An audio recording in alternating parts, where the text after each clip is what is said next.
And the violence we've seen across the state can leave physical and emotional scars. Our Lourdes Vasquez tells us about some life-saving services that helped one victim put her abuser behind bars. Alyssa Sanchez was hesitant to share her story about being a victim of crime, but she was empowered by her victims assistance coordinator, and she wants to share her story so that other people know there's resources and they're not alone.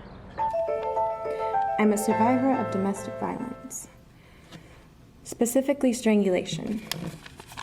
It's been 897 days since that night. A night Alyssa Sanchez will never forget. It's been 3 years, but her aggressor wasn't convicted until last year. You're in survival mode.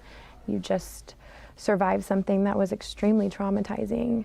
Although she's grateful to be alive and see the man who nearly took her life behind bars, it doesn't take away from the trauma he caused. It's definitely a strange feeling as a victim, a survivor, to almost have your life taken and then months into healing feeling like you don't want to live.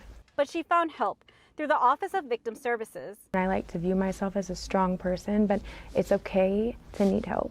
And it's okay to utilize those resources. That's what they're there for. Laura Flores, Victim Assistance Coordinator for Tarrant County, has been with Alyssa every step of the way. There is a lot of resources in Tarrant County that offers for any kind of crime victim, and my role is to guide them, to encourage them, and to provide them services. Laura helped Alyssa start counseling. It was paid for through the Victims' Compensation Fund.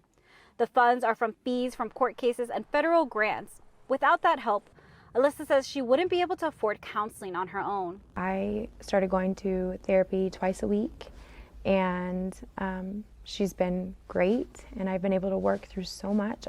It's a work in progress, and I think it probably will be for a long time, but I definitely had those resources, and they're important. Once a case is presented to the district attorney's office, the Victims Assistance Coordinators help victims in numerous ways, not just from filling out paperwork for the Victims' Compensation Fund, but accompanying them to court to applying for a protective order. A lot of times the system doesn't work and the system can fail people, but sometimes it doesn't fail people.